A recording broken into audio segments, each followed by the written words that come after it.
Dasoma ijambo ry'umwuka, sura ijambo yo kumva ijambo ry'Imana nashe. Hano muri Petero azavuga ngo nyamara mwakoze neza kumva ijambo ry'Imana nashe. Mukoze neza kuko muzamuza kumva ijambo ry'Imana. Amefanya vyema kwa kuja kusikia neno la Mungu. Tuzatuzanwa n'impanuro n'intango, tuzatuzanwa n'ijambo ry'Imana kumva ijambo ry'Imana. Kuja si kawaida kukuja kama wanaenda mahali, lakini tunakuja kusikia neno. Tukasoma ijambo ry'Umwuka, ijambo rya 7:37. Sasa Injili ya Yohana aravuga ngo kuri wa munsi warukanya wese mikuru ari wese rutiyindi. Yesu arahagarara avuga cyane ati umuntu nagira inyota zaho ndikanywe unyizera imigozi y'amazi y'ubukiro bizaje utemera mu ngaye kuko ibyanditswe bivuga ibyo yabivuze yerekeje ku mwuka abizera bendaga guhabwa. Amen.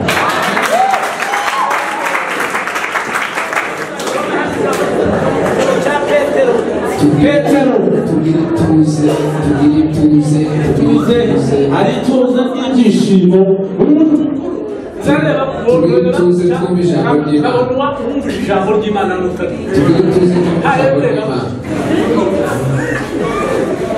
usomera mu gitabo cya Petero wa mbere sura 2. Petero wa kwanza sura 2 mstari wa kwanza.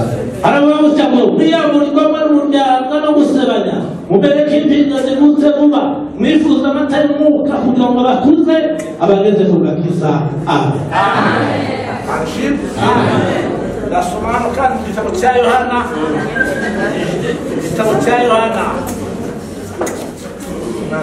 tugirituze igitabo cya Yohana 8:35 kandi umushijenagatano ndasubiramo. Aravuga ngo nuko Yesu abwira abayuda bamwemeye ati nimuguma mu ijambo ryanje muzabigishwa banje nyakuri kandi muzamenya ukuri niko kuzabatura. Amen. Baramusubiza batese ko turi urubyaro rwa Aburahamu tutikiza turi imbata y'undi muntu wese none uvuga iki ngo tuzabatura?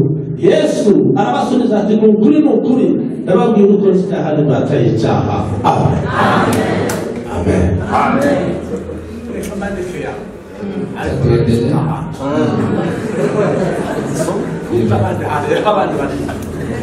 Hano tumvise ijambo ryiza ry'Umwuka, tumesikia neno ya Roho Mtakatifu. Uyu ni Yesu wenyine wavuze arahagarara muri teraniro y'utiri. Yesu alikuwa akihutubia kusanyiko, aravuga ngo nimwigire hafi munywe. Kaambia njoni mkunywe. Nimwigire hafi munywe. Njoni mkunywe. Kuko imigazi y'amazi y'ubugingo anyweye amazi y'ubugingo azahora adutumiza mu nda zabo kuko ibyanditswe bivuga. Ibyo bivuze yerekeje ku mwuka abizera bendaga guhabwa. Abafite amazi n'amasahugira inyota runaka. Inyota si inyota z'ibimera gusa, inyota nyinshi ariko abamaze kunywa kuri ayo mazi tubanosura kugira iyindi nyota.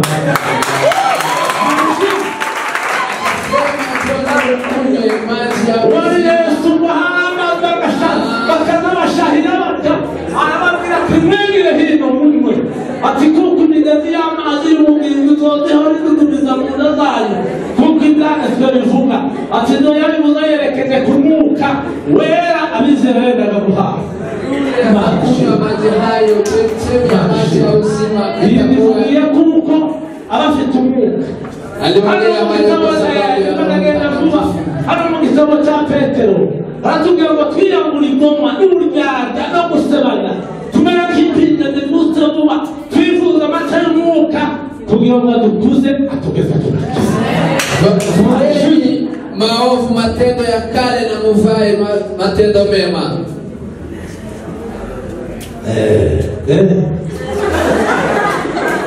Aravuze ngo ko barasobanurira tubyumve neza.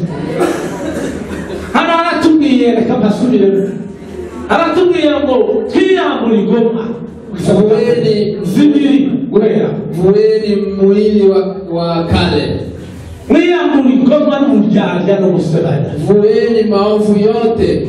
Umeke impinja zivutse vuba. Muwe kama watoto wachanga. Kugira ngo mwifuza amata y'umwuka adafunguye. Na mtamani maziwa ya Roho Mtakatifu. Kugira ngo abakuze abageze kugana. Ili wakomalishe kufika kwa kiwango ya kutamaniwa. Harabuze gute ayo mata. Maziwa hayo. Nayo umwuka wera.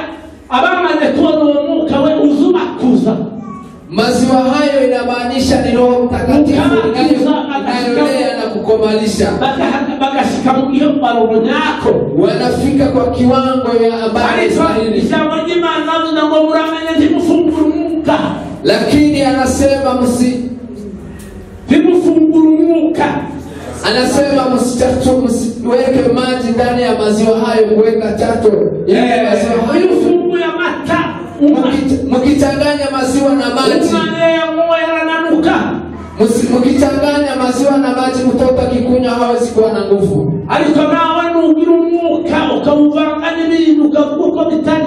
Mkichanganya Roho Mtakatifu na matendo mengine, tuzakura mu mwuka. Hautakomaa katika kiroho. Hautakomaa katika mwuka. Lakini wale ambao ni wakomavu katika roho ni wale wanatofautisha ambao hawachanganye. Abakorinto ba kabiri baravuga ngo, katika Wakorinto wa pili kunasema muwe abagabo n'abagabo, muwe wanaume, ngwino mukora byose mubikora n'urukundo. Yale ya matendo yote mtatenda meyatenda katika upendo. Abagabo si ukuvuga ngo nikukungana. Kuwa wanaume si wanaume wa kiumri. Unaweza kuwa umri ni mkubwa, lakini kwa sababu neno linasema muwe wanaume ambao wanafika kwa kiwango ya Roho Mtakatifu. Sawa. Amen. Katika Injili ya Yohana kunasema wale ambao mnasikiza neno langu, niko natubwiye, ndivyo kunasema. Kumesema nuko Yesu abwira abayuda bamwemeye ati, nimuguma mu ijambo ryanje muzabigishwa baragenda kuri, kandi muzamenya ukuri, ukuri niko kuzababatura. Amen. Mkifuata umri wangu mtakuwa wanafunzi wangu. Na mtu ijambo ry'Imana niko tubatura. Neno ndio inatuweka huru. Kera ngo bahoraga batura batazariho wamatwi. Kitambo wale walikuwa kitambo kulikuwa watumwa, lakini kulikuwa wakati wa kuachia huru. Ariko ngo baturwa kayo satwumva iminsi yose ngo kuba kwarukubaturwa bagakubitwa gutya bakavuga ngo barabatura. Kulikuwa wakati wanafika kwa miaka kiasi wanaachiliwa wanakuwa huru, lakini hiyo huru walikuwa bado kubaturwa tuvuga. Uhuru tunasema si hiyo. Kubaturwa kwa Kristo. Tunasema uhuru ya Wakristo ndani ya Kristo. Ijambo ry'Imana ukamwigisha wadenakuru. Kuwa huru katika neno la Mungu. Murusha kuko Abayuda bamba bishyize hejuru baravuga batese ko tururuza Abrahamu. Wayahudi walijitapa wakisema wao ni uzao wa Abrahamu. Hatukukuwa mtumwa wa mtu yeyote. Na umesemaje tutakuwa huru hadi sisi ni uzao wa Abrahamu? Yesu akamwambia, amini nawaambia, yule atatenda dhambi ni mtumwa wa dhambi. Akawaambia ukweli. Alikwambia hepfo, lakini chini akawaambia umwana n'ababatura. Akawaambia mtoto ndiye atawaweka huru, muzabamu baturije na mtawekwa huru. Amen. Tumewekwa huru. Twarabaga mahanga ku masezerano. Tulikuwa mataifa katika agano. Hatukuwa na Mungu muumbaji. Tulikuwa tukiomba miungu. Lakini tumewekwa huru. Amen. Sisi si wageni. Sisi ni taifa la takatifu. Kunasema hivi. Yesu akamuuliza, wakauliza Yesu akimwambia mtumwa hakae milele nyumbani mwa baba.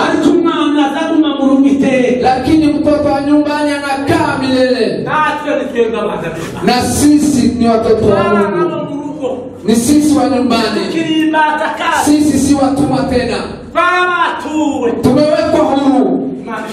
Amen.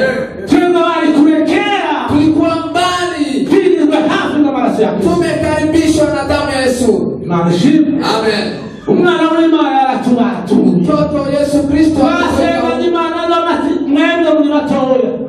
sisi kitambo nyinyi bado ni wadogo.